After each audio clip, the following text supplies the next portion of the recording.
पोरबंदर के इस घर में पैदा हुए थे महात्मा गांधी, वो शख्स जिसने सत्य और अहिंसा को औजार बनाया और सारी दुनिया को मानवता की एक नई राह दिखाई। आज अगर हम स्वतंत्र भारत में जी रहे हैं और चुनाव की शक्ल में लोकतंत्र का उत्सव मना रहे हैं, तो उसमें एक शख्स ने बड़ी भूमिका अदा की, मोहनदास करमचंद गांधी। वो नाम जिसने अपना जीवन भारतीय स्वतंत्रता आंदोलन के लिए समर्पित कर दिया और जो दुनिया भर में जहां जहां पर भी अत्याचारी शासन के खिलाफ लोगों ने आवाज उठाई, उनके लिए प्रेरणा स्थान बना। अपनी इस चुनावी यात्रा के दौरान हम पहुंचे हैं उन्हीं की जन्मस्थली पोरबंदर।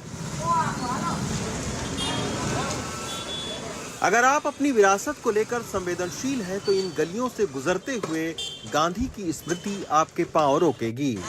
आजाद भारत की धूल मिट्टी ने जैसे सबको बदला, पोरबंदर को भी बदला है। इन दिनों यहाँ भी चुनावी शोर शराबा खूब है।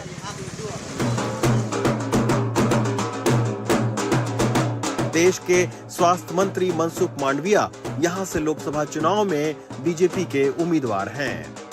फिलहाल वो राज्यसभा में हैं, लेकिन अब निचले सदन में जगह पाने के लिए जी तोड़ मेहनत कर रहे हैं। गांव-गांव घूमकर लोगों से वोट की अपील कर रहे हैं और अपने कामों की याद दिला रहे हैं, इस दावे के साथ कि मोदी सरकार के लिए गुजरात में प्रो इनकम्बेंसी यानी कि सत्ता के पक्ष में लहर है।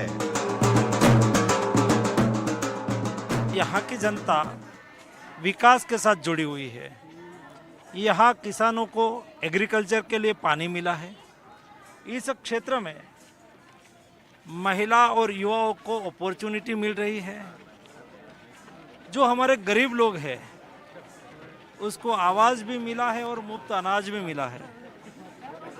इस माहौल को देखते हुए मैं इतना कह पाऊंगा कि गुजरात में 26 में से 26 सीट बीजेपी जीतेगी।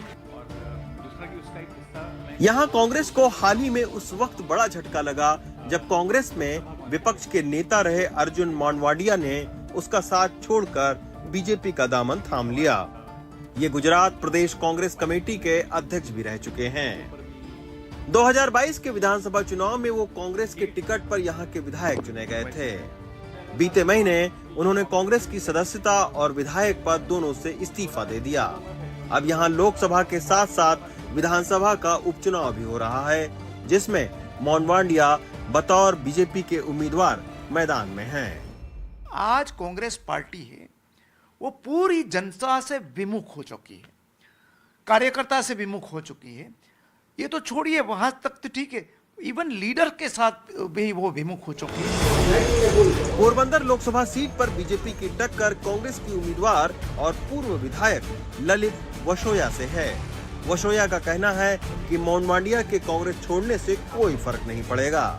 क्षेत्र में बड़ी आबादी किसान और मछुआरों की है जो बीजेपी से नाराज हैं और इस बार लोग कांग्रेस को मौका देंगे। लोगों की कई सारी समस्याएं हैं। एक क्षेत्र कोस्टल बेल्ट और किसानों का क्षेत्र है। कोस्टल बेल्ट में भी जो मच्छीमारी करने के लिए जाते हैं उनकी भी कई सारी समस्याएं हैं। वो केंद्र सरकार से कहीं सहाय मांग रहे हैं। वो मच्छीमारी करने के लिए समुद्र में जब जाते हैं तो श्रीलंका और पाकिस्तान की नेवी उसको उठा के बोट के साथ उठा के ले जाती है। आप बताइए, क्या चाहते हैं कि अगली सरकार आपके लिए क्या करे? अगली सरकार हमारे लिए वो किसानों का भाव जो है सब बढ़िया बढ़िया लेके आए। पानी सब जहाँ जहाँ पानी नहीं है वहाँ पानी लेके आए और जब जहाँ जहाँ रास्ता नहीं है वहाँ रास्ता सब अच्छा वाला कर दे। वो हमारी अपेक्षा है सरकार के लिए। आपकी किस तरह की अपेक्षा? किसानों को तो एक ही अपेक्षा है, जब जब किसान का मौसम जो पक जाए तब बैन मार देता है। जब प्याज के ऊपर बैन मारी थी तब किसान को यहाँ खेत में बहुत ही प्याज थी, तब बहुत ही किसानों को नुकसान आई है। इस लोकसभा क्षेत्र में 7 विधानसभा की सीटें आती हैं, जिसमें 6 पर बीजेपी का कब्जा रहा है। पिछले 3 चुनावों से लगातार इस सीट पर बीजेपी की जीत होती रही है। पोरबंदर जो लोकसभा सीट है, हालांकि हर एक 7 असेंबली सीट्स का अपना महत्व है, लेकिन वो ज़्यादातर इस बेल्ट में ज़्यादा वोटिंग होता है। ये धोराजी वगैरह जो बेल्ट है जहाँ पे लेवा पाटीदार का बड़ा पॉपुलेशन है। तो बीजेपी बूथ वाइज और सीट वाइज बल्कि मैं कहूँ कि उनके पास इलेक्टोरल रोल है तो पेज वाइज, उसके हर एक पेज वाइज पेज प्रमुख भी नियुक्त किए हैं, उस हिसाब से पूरी ही चीज़ें संभालने की कोशिश कर रहा है। पोरबंदर शहर समंदर किनारे बसा है। समंदर और चुनावी प्रक्रिया में क्या समानता है? समानता यह है कि जैसे जैसे मॉनसून नज़दीक आता है, समंदर और ज़्यादा उफनने लगता है, लहरों की विकरालता बढ़ती जाती है। उसी तरह से चुनावी तारीख जैसे जैसे नज़दीक आ रही है, सियासी हलचल भी बढ़ती जा रही है। वैसे 4 जून को जब वोटों की गिनती होगी, तब तक मॉनसून देश में दस्तक दे चुका होगा। कैमरामैन राजेंद्र दयालकर के साथ जितेंद्र दीक्षित, एनडीटीवी इंडिया के लिए पोरबंदर से।